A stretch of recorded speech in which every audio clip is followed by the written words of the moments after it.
Well, good morning, everybody. We're back.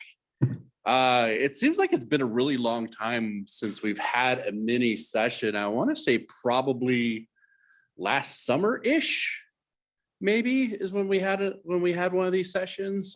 We've decided, because due to popular demand, we've decided to augment our now in-person user group meetings with these little mini sessions. It's kind of, we want to do 1 to 2 a month. This is our first one, and this month we have another one next week that I'm doing on payroll. So a lot of you I know are probably enrolled in that one as well, but if not, it's out there. If you need the link, just make sure you let us know and we'll be happy to send you the link to register. But today, in our welcome back to the mini session, we're going to have our own Miss Jill Wynn kind of go through what needs to be done for quarterly reporting. It's kind of one of those things that if you're new to and you're not sure what those processes are, it's easy to forget things. If you don't have a checklist and some procedures that you have documented somewhere, it's easy to forget things like that. And unfortunately, it's the kind of things that if you mess them up, will cost the district money, but it won't cost them money for like 6 months down the line, because that's when whoever you were supposed to file that quarterly stuff with realizes that you didn't file it, and then they come after you. My favorite one being the IRS, who will literally wait 2 years after you screwed something up for them to come back and come after your district for money.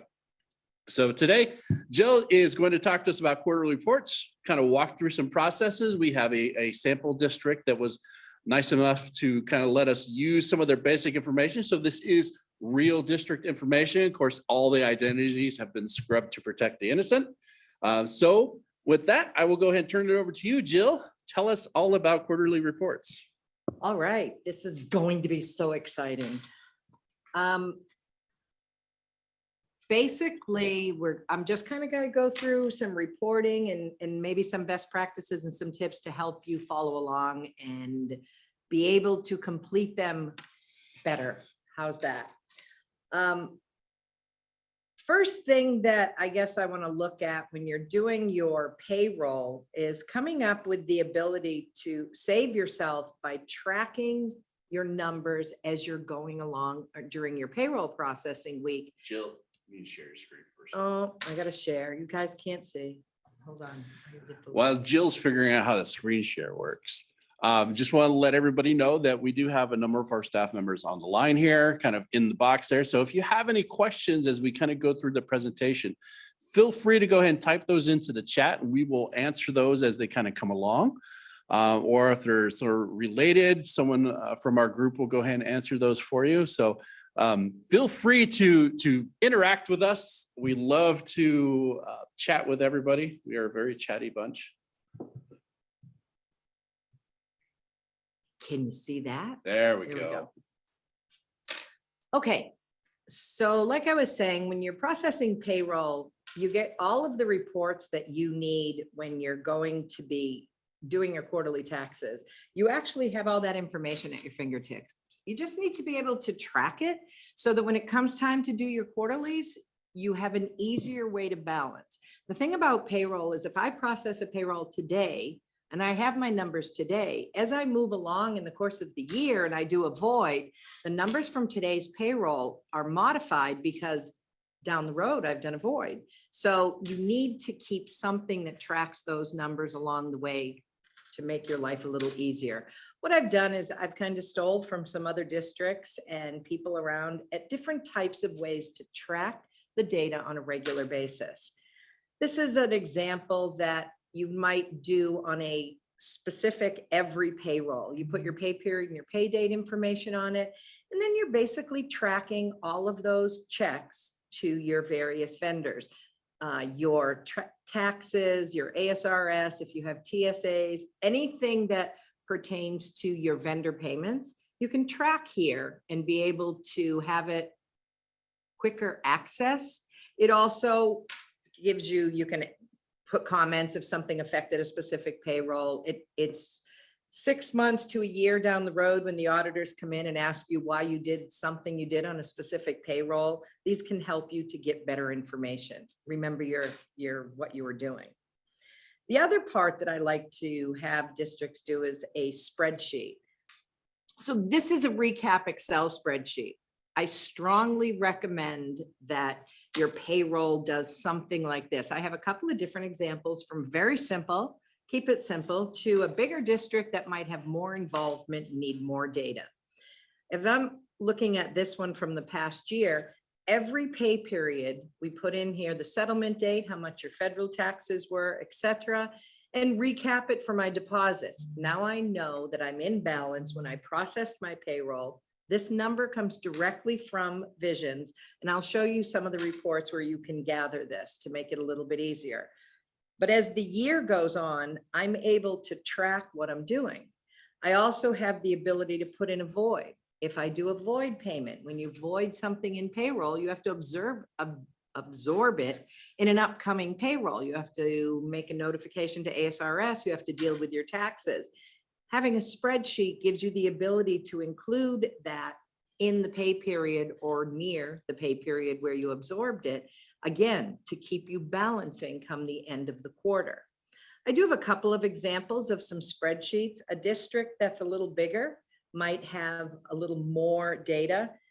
This is a larger district who has a lot more activity in a pay period.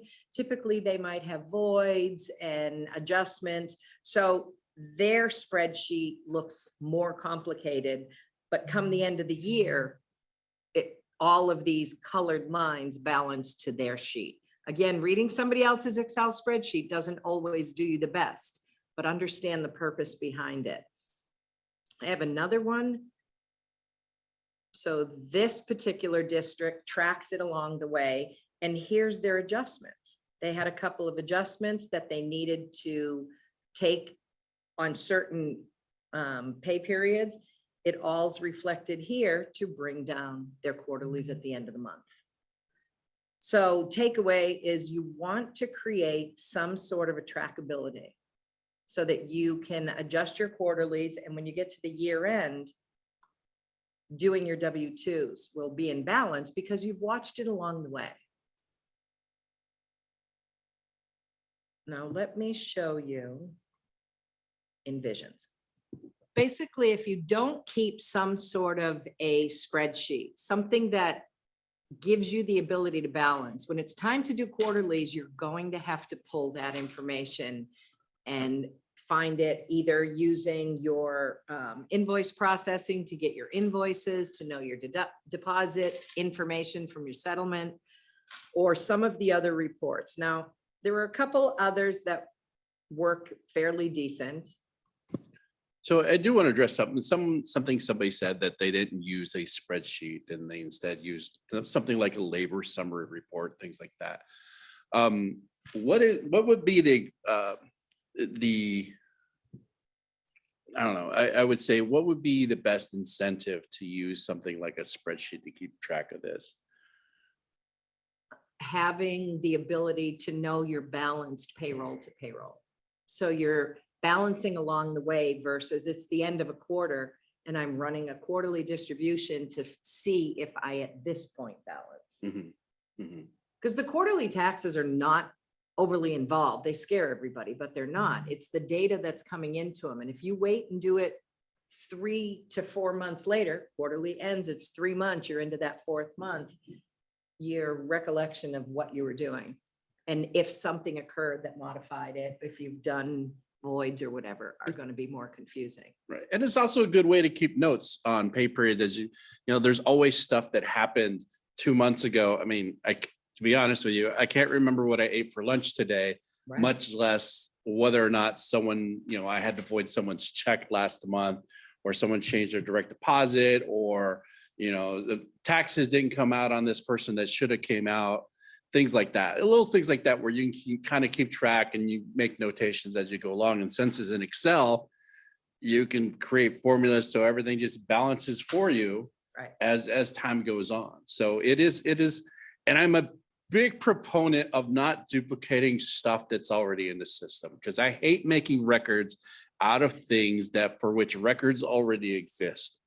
However, things like an Excel spreadsheet helps you combine those things from different reports, from your journal distribution detail, from your labor summary report. It helps you combine all that data into one location. So you don't have to you don't have to go back and run all these reports just to look to see what happened one time. So So in the case of this Excel spreadsheet, I'm actually able to see as I go along, the settlement date, that's important. IRS and your taxes are due on the pay date, not the period date. So you definitely want to keep something that tracks this information, will make your life easier at the end of the quarter. You look here at Q2, for example, there's a lot of payrolls that were done during that quarter.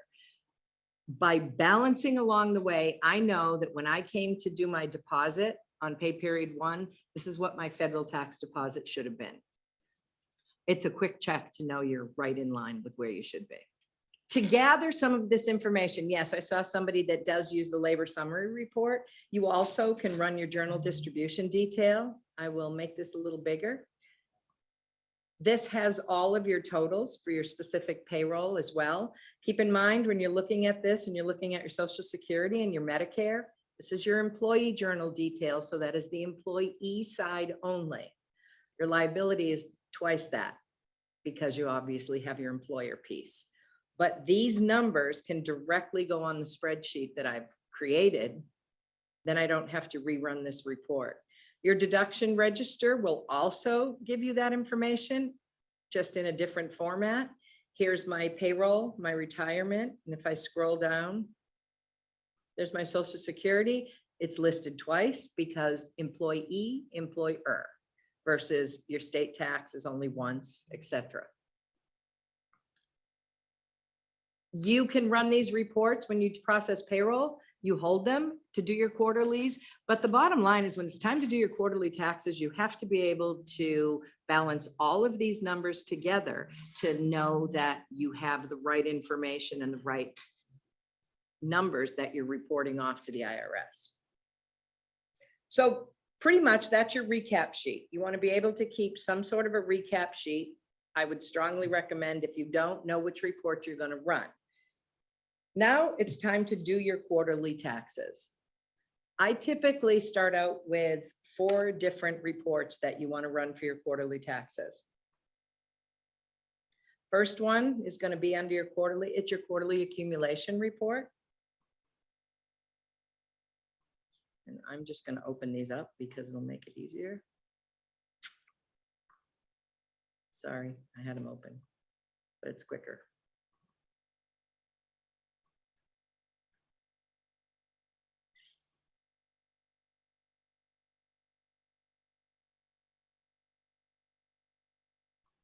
Quarterly accumulation report, when you're going to run it, you select the pay periods for which you're going to be gathering. Remember, it goes by the pay date. And then it runs the report to give you the total for all the employees that were paid during that quarter. And at the end are all of your numbers that you're going to need for your 941, etc. So you want to have your quarterly. This, if you're keeping a spreadsheet, this would balance to my spreadsheet that I've kept, and it's a trust but verify, making sure that my numbers are still the same. We're going to address the, but what if my numbers are off? You also want to run your journal totals. Journal totals are your deductions. It's going to give you what you paid for the quarter. Selecting your quarter, you're going to get the same information. Here's your federal tax withholding. This should balance to my quarterlies, my 4th quarter accumulation report. Another report that I run, once you have that information, initially I run the 941 summary once because that's going to give me my liability dates. That's going to show me when the deposits were made, again, balancing to my quarterly accumulations, balancing to my journal, and if I'm keeping some sort of a ledger or spreadsheet, it will balance to that. I run it once as is to make sure that my numbers are matching what I think they are. My liability matches my spreadsheet. Once I've run it the first time, if you go all the way to the end of this, you're going to see that it says you owe. I owe money because it has no record of my deposits yet. This is Vision's 941 form.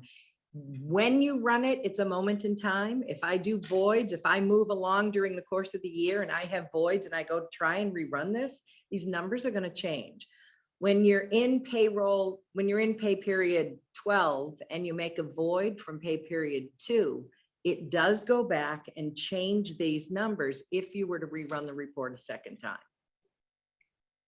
Be aware of that, because you reported in pay period 2 the way it was originally, and you didn't take your adjustment till maybe pay period, whatever it was, 12 that you ran it in. That could be in a separate quarter that adjustment's going to come through, which is why you want to get the data that you need at the time the payroll is run.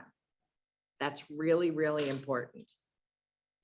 I then go back into Visions and I go back into the 941 summary that I'm going to rerun again. Once I've made sure all my numbers are right, I've looked at my quarterly accumulation, I've balanced to my spreadsheet.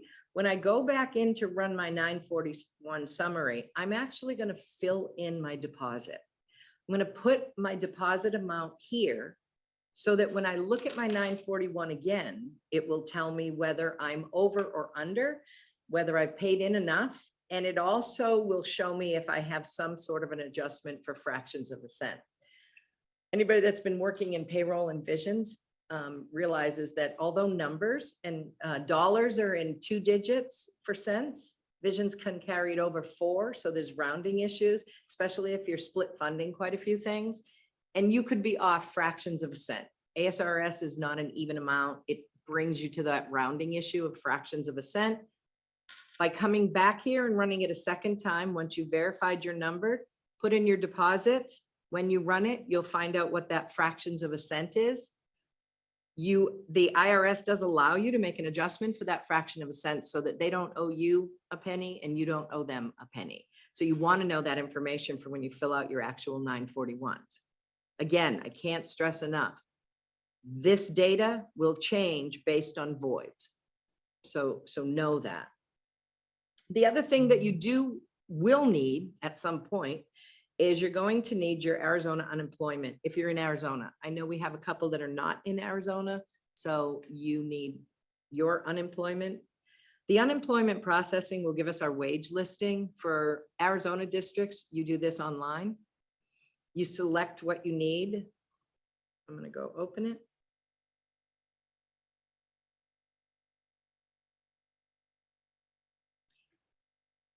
And this gives you your unemployment information for your department DES unemployment report. Who was employed over what months, how many. You need this information, as well as it will create the file of everybody's wages so that you can upload it and it populates and you do not have to fill this information in on their online form. So that's the other piece you need. This as well will balance to your gross wages. And for those that are curious, because this is a lot of personally identifiable information, none of these social security numbers are real and none of these names are real. So if you are out there and if you're watching this on YouTube later and they're like, oh my God, I've hit the gold mine of identity theft. You just literally, you're wasting your time. It's all just totally random numbers and totally made up names. Yep. So they're fun names. I will give you that. I mean, Crystal Ball, we use her a lot.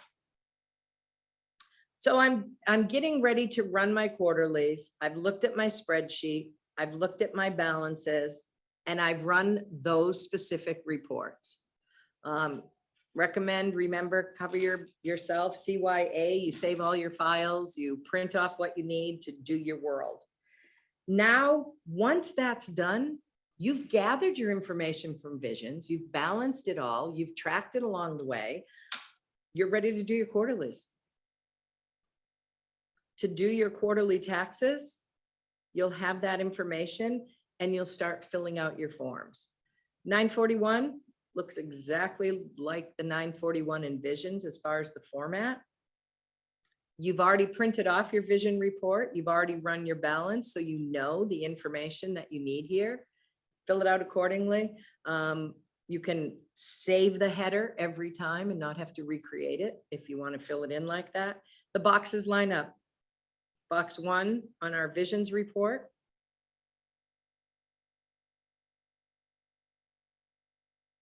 right here, total number paid, total wages are going to match up exactly. Number of employees paid, wages, and so on and so forth. Fill it all out. When you get to the bottom, in a perfect world, it matches your visions report. You're good to go. I did tell you about the cents rounding. It does have a spot here. Quarterly adjustment for fractions of cents, just like in this report coming out of visions. You can adjust for those oddball 3 cents, 5 cents. There really isn't a whole lot to this. Once you do that form, the next piece that goes along with it though is your Schedule B. For your Schedule B, having you track an Excel spreadsheet gives me my information for my settlement date and when I've made that tax payment a little easier than having to dig for it. When you do your Schedule B, the information they want is when you made your tax deposit, when it was due. So if my pay date was June 4th, well, then it has to have the number on June 4th. If I made my deposit a week later, they don't want that. They want your date that the liability was due. So you go in here by month. These are days of the month, the 1st through the 31st. Whenever you made a deposit, you put your dollar value in here. It totals it. You do month 2, month 3, and you get a grand total. This total deposit should match your 941 deposits over here. In a perfect world, all that information matches and you've already checked it because you pulled your reports out of visions ahead of time. So you do your 941, and if you're in Arizona, you have to do your state quarterly as well. So your state, although your state, if you're in Arizona, this is uploaded. You don't send it in. You shouldn't be. If you're still sending it in paper, you're probably also getting fined and penalties, quite possibly. But they want this uploaded. I strongly recommend you print the form off and fill it out anyways, because then you have the information in the right spot when you go to fill it in on the upload at the state site. You go to DOR.aztaxes.gov and you'll fill out that information and it walks you right through the boxes that you have filled out on here. You also do need to include your liability schedule, what you paid in each month, or if you're an annual, but you need the information. So have it on the spreadsheet, it'll make it easier. And then when they confirm that you've uploaded it, you can document it on this form and file it away with your quarterly taxes. The other piece that has to be done for the quarterlies is DES. So in Arizona, you have to go online, like I said, and do your wage system. It tells you where you're going to go to upload it online. You need the only information you really need before you do it online is how many employees, because Visions creates the wages file. When Visions creates this file, when I'm in my unemployment processing, really quick, there we go. You want your wage listing, and right here you can tell it to create the web file. When I tell it to create the web file, it makes the file with all this data in it already done. When I go to the DES site, I can upload it and it populates all of their screens, and I just have to confirm the information, put in how many employees each month, and I'm done. This information here for your unemployment, that comes from whoever does the unemployment in your district. They have those numbers. Somebody over there. Is there still the issue when you include excess wages box? I know sometimes if you check that box, I forget which one it was. If you check that box or if you don't check that box, it creates the file in a way that you cannot upload it. No, but you want to check the box. You want to include their excess wages on this box because that tells them when they've reached that excess wage mark. Okay. Which is this wage limit. No, it hasn't had any problems. I've heard of none. Okay. And I've been doing quarterlies for a couple of districts for almost a year, so I haven't had any issues. Okay. So really, that's all there is to it. you create your reports, you balance your information. Now, let's just run into the, okay, but I've pulled out all my stuff and I don't balance. Now what? I'm off. Managing your payroll voids, that is an option here for a report. Managing payroll voids allows you to go back in and see, did I have a void? When was it originally paid? And when did I void it? That's what's going to affect your quarterly taxes. As I explained earlier, I originally paid this person on pay period 2. For whatever the reason, come pay period 7, I need to void them. Whether I'm going to void them and repay them or I'm straight voiding them, it's now pay period 7. I've already sent in the taxes for pay period 2. I've already sent it to ASRS. Now I'm doing a void. I have to notify all those agencies backwards that this void happened. If it's in the same quarter, I'm going to account for it by having it on my spreadsheet. If it's not in the same quarter, now I've got to remember that I did this on a prior quarter. And let me look here. I'll show you all these things in my way. So here's a void, and this void, I needed to make sure I capture it when I did the void because it was reported originally in a different quarter or period. So this one happens to be from pay period 16. It was voided right away. Okay, great. Then I just included it on my spreadsheet because when I processed pay period 16, I sent the IRS those taxes. This, if you look here on the federal column, I would have sent the IRS the $2,600. Now I void the check with pay period 17, I might be sending that. Normally in my world, I put it right by where I'm sending it. In your world, there's, like I showed you on those other spreadsheets, you can put a note here that you absorbed in pay period 19. Now I know that I absorbed those credits and reported it to the IRS, the state, ASRS in pay period 19, but it came out of 16. If I were to go back in pay period 16 and rerun any of my payroll reports, my quarterly accumulation for that pay period, those numbers are going to reflect the void because the void removed it from that pay period. I hope that makes sense. Any questions at this time? Anybody got any concerns? Anybody want to share any tips or tricks? Do you not keep a spreadsheet and just print your reports every single time and hold on to them or whatever? Because honestly, that's what's involved when you're doing your quarterly taxes. It sounds like it's almost, I mean, it's complicated enough and there are repercussions strong enough that you really do. This is really one of those things that you really want to keep a spreadsheet for. It's not something you can just all go, Jesus, take the wheel and hope the reports come out the way you want them to. Because like you said earlier, those reports will change depending on the data in the system at the time. So if it's April 13th and you void a check from March, it affects that quarterly report in March. Or even worse, it affects the 9 months, 9 months down the line, you know, when you're crossed over fiscal years and you've had to void a check, and then suddenly you're not only your quarterly is off and your 941 is off. What happens when you've generated W-2s already? Right. So everything just kind of builds on each other. If you mess up, if something happens that gets messed up in a pay period, it affects the quarter. If something happens get messed up in a quarter, it affects the W-2. Right.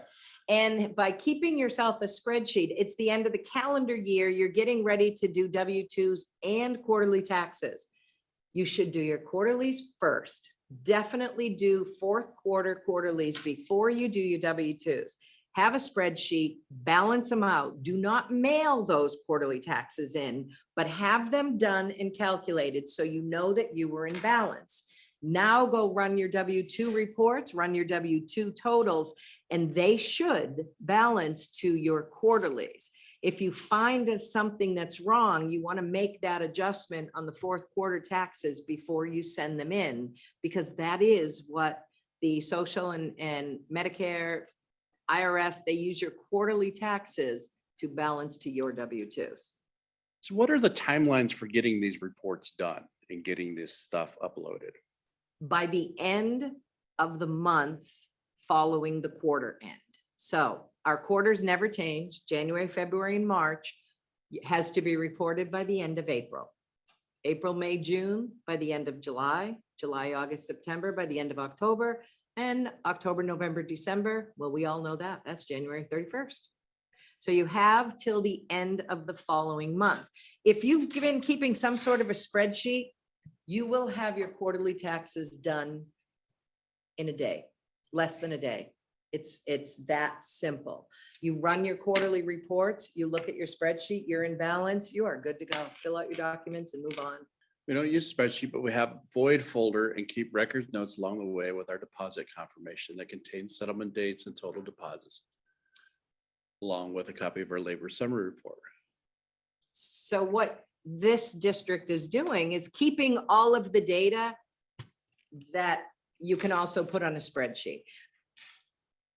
Works both ways. The spreadsheet, you wouldn't have to hold that stuff in a separate folder. Yeah, I guess the real bonus, especially over the past couple of years when we have so many people working remote, Right. is having access to that data when you're not Physically in the physically in proximity of having that folder. So especially if you're a district that uses Google for a lot of things. When you're talking about like Google Sheets, and you keep track of stuff as Google Sheets, that stuff is accessible from anywhere, which is also the big reason we push, you know, if you have backups for like requisitions and invoices and things like that, scan that stuff and put it into the system. That way you have access to it from anywhere.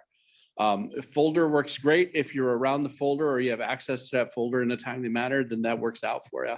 And you haven't had any problems with it. Who am I to push you one way or the other?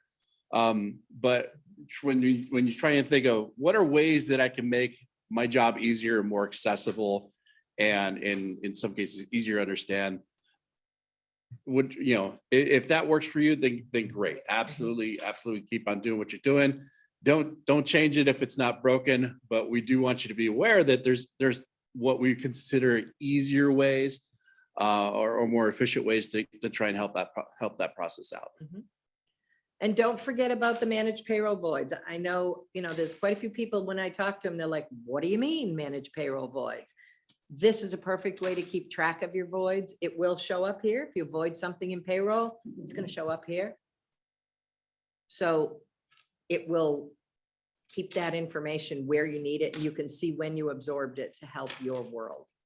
We good? Beans. Questions, concerns? Everybody loves quarterly. I know when quarterly time comes, people panic because it's the IRS, and yeah, you get a serious penalty. They do charge penalties and interest, but as long as you're looking at it along the way, it will make the process smoother and easier for you at the end of the quarter. Yep. Wow, that's probably the single reason why it's so hard to find good payroll people, because no one wants to deal with quarterly reports. Nobody wants to deal with the IRS. I sometimes don't even want to deal with my employees, much less the IRS. True that. All right. If anyone has any questions or any comments or things that you want to see or things you thought we could have dug in a little bit more, even after we're done here, let us know. Shoot us an email. Shoot Jill an email. She likes to respond at all hours of the day. That's jill.winn@maricopa.gov. That's JILL.WINN. And she'll be happy to answer any of your questions. Oh, here comes the last minute. Where do we find managed payroll voids? So this is like one of those screens that people don't know about. And I think it's an amazing screen because of how you handle it could really make your life a lot easier. It can. So it's under payroll, reports, and just reports. It's not in any of your pay period. Right here, manage payroll voids. So a nice little thing about this is when you have one here, if you double click, it opens up.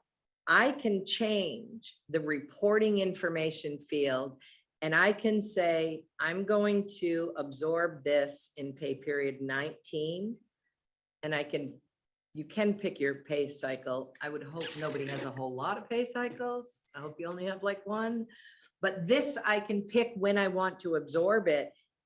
By putting that information here, when I run my reports for payroll 19, this will now be included in it. And that includes your Arizona State Includes retirement. your retirement. So Yes, when you generate your retirement file, it automatically puts that adjustment in there for you. right. So you don't have to mess around with it. Very handy. And if you didn't realize it was there, again, it's just a payroll report. In payroll, under reports, manage payroll voids. Go in there, populate it, see what you've got in there. It will show you all your voids from this fiscal year. I believe that actually managed payroll voids is on our whiteboard as part of another mini session at some point. In a combination of some other things, Yeah, adjustments. Yes, yeah. it is. We're going to kind of talk about making adjustments too. Yeah. Yep. Thank you. Good question, Yeah, Morgan. great question, Morgan.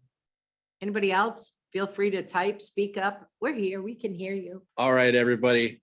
Thank you for joining in and signing in with us today.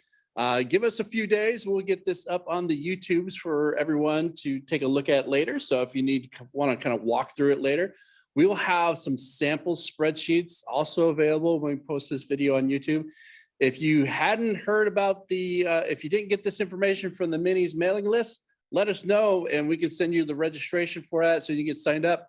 I know we see a lot of you. We're going to see a lot of you next week at the payroll one. So I look forward to seeing you then. Other than that, what is today? Is it Wednesday? It is. And if you need any help with creating a spreadsheet or you'd like assistance, give us a call. I'll help you walk through whatever works for you. Yeah, we'll have some of the samples and it is Wednesday. It's not Friday. Jeff thought it was Friday today. I only remember that because I have to tell my kid to put out the trash on the curb before trash comes. Our freaking recycle comes at like 6 o'clock in the morning. Yes, It's mine too. ridiculous. No one's Mhm. up at that hour. Before 6 in the morning. All right, Jill's email address, jill.winn, WINN, at maricopa.gov. She stands by, ready to help you. As always, if you need anything, just let us know. We'll be happy to help you. If you have ideas of something that you want to see in a future session, let us know. We will be happy to add it to the whiteboard. We got another couple of months worth of topics ready.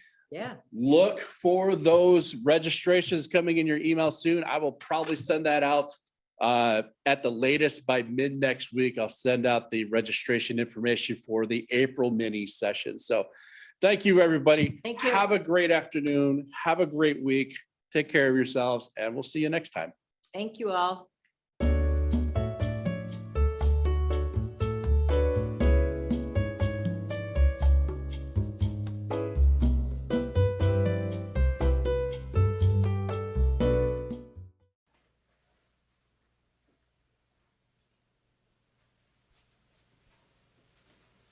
You're still here? It's over. Go home.